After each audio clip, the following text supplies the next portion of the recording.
지난 단원에서는 그 유니베리에이트 데이터, 즉 하나의 변수에 데이터들이 쭉 있을 때 그 데이터들이 어떤 모양을 가지느냐, 분포죠.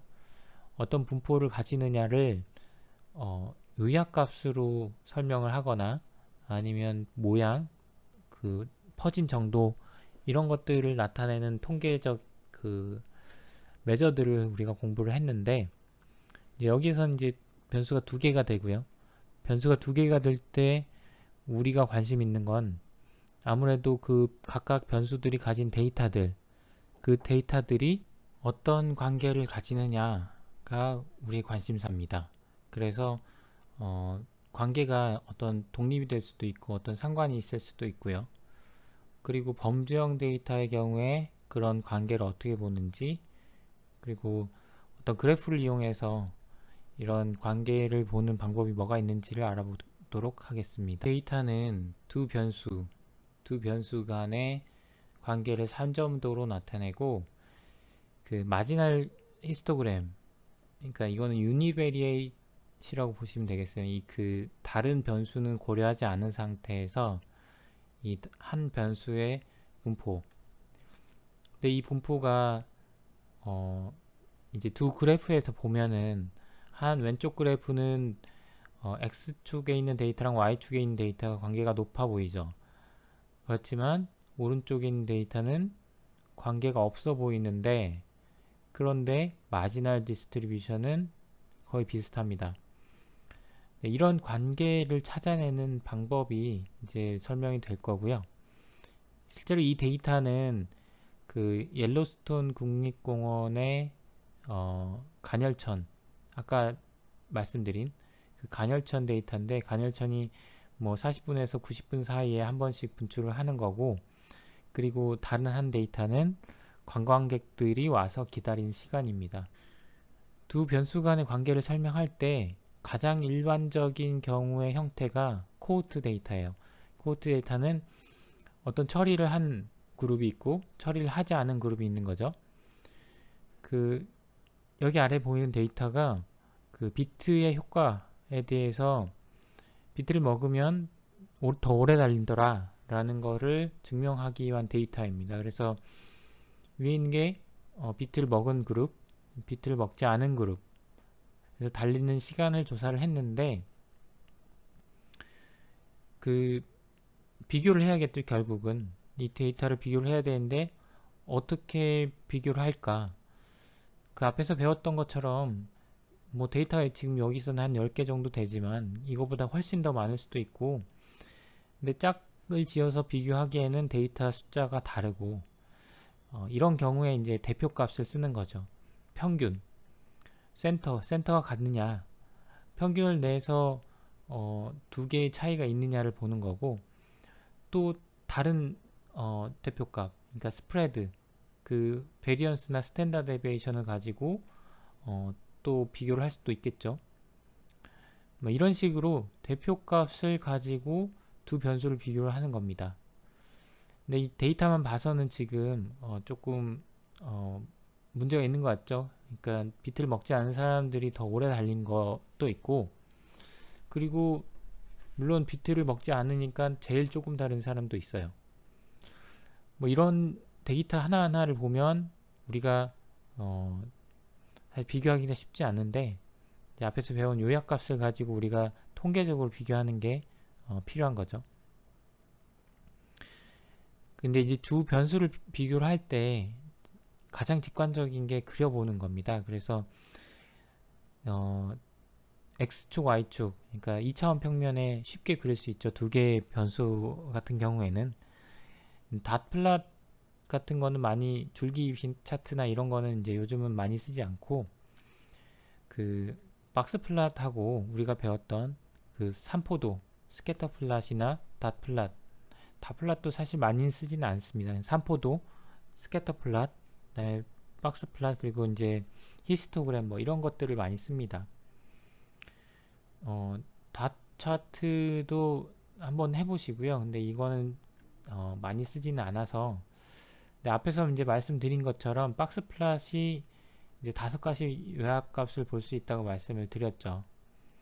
그 앞에서 계속 말씀드린 얘기고, 역시 두 변수를 비교를 할 때 박스 플롯을 가지고 비교를 하면 한눈에 볼 수 있다 라는 겁니다. 이것도 한번 실행을 해 보시고요. 그리고 두 변수의 비교를 히스토그램과 덴시티 플롯으로도 할 수 있겠죠. 둘 다 이제 센터 스프레드 쉐입을 보여주는 이제 기능을 할 수 있기 때문에 역시 사용할 수가 있고요. 코드를 실행하면서 보시면 이 데이터 같은 경우에는 그 이제 빛의 속도를 측정한 데이터입니다.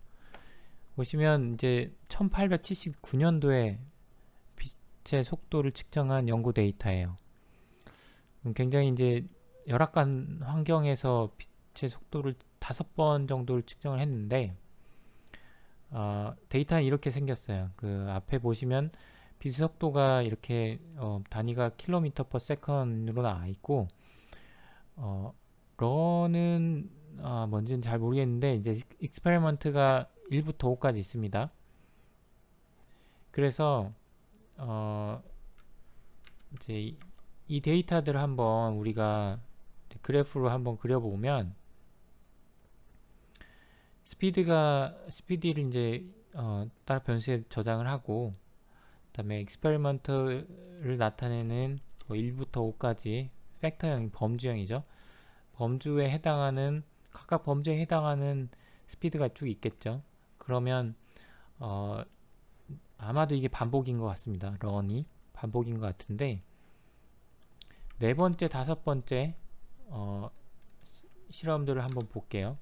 보시면 한 열 몇 개 정도, 20개 정도의 데이터가 있는 거고, 자, 이 데이터의 히스토그램 아니면 덴시티를 한번 보면, 덴시티라는 함수로 봤죠 우리가. 그래서 이 상태에서 이제 플롯이라는 것을 써도 덴시티를 볼 수가 있습니다. 이런 식으로요. 그리고 5도 볼 수가 있고요. 이 두 개를 같이 그릴 때 앞에 말씀드렸지만 두 개를 같이 그릴 때는 두 개의 레인지를 둘 다 고려를 해야 되기 때문에 이런 식으로 이제 x 값들의 컴바인 펑션으로 묶은 모든 x 값들에 대해서 레인지, y도 똑같이 하고요. 그 다음에 해당 레인지로 먼저 플롯을 그려줍니다. D4를 먼저 그려주고, 그리고 점선으로 LTY는 이제 라인의 타입인데 점선으로 D5를 점선으로 그려주고 이제 레전드도 붙여주고 합니다. 그러면 이렇게 되겠죠. 분포가 이제 덴시티 플롯이 평균, 그다음에 그 분산, 그러니까 퍼진 정도, 그다음에 쉐입까지 다 보여주죠. 이걸 보면 약 800 근처가 아마 평균 같아요.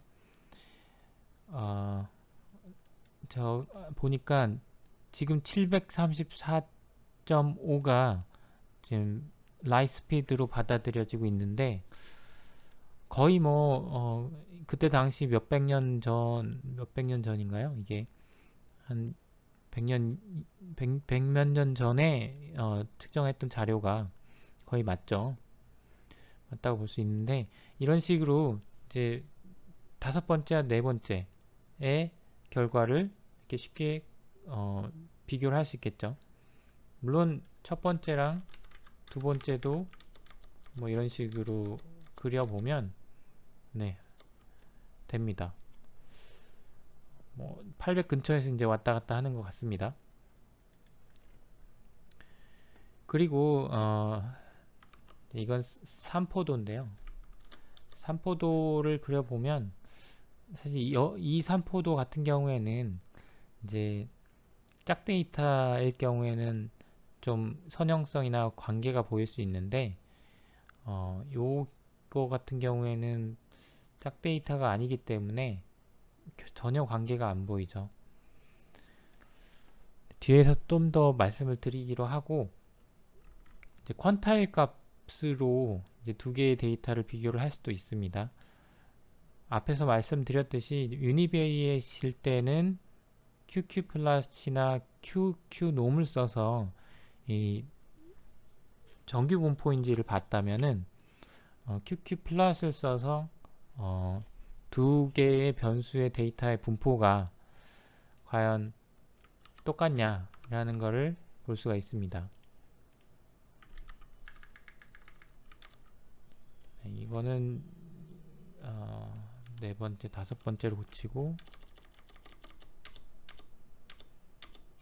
네, 이렇게 QQ 플러스를 그려보면 아까 이제 QQ 놈에서 말씀드렸듯이 네 번째든 다섯 번째랑 퀀타일 값이 거의 비슷하다면 분포가 같은 거고, 그렇게 보면 일직선으로 있어야겠죠, 대각선으로. 그런데 이 가운데 부분이 조금은 다릅니다.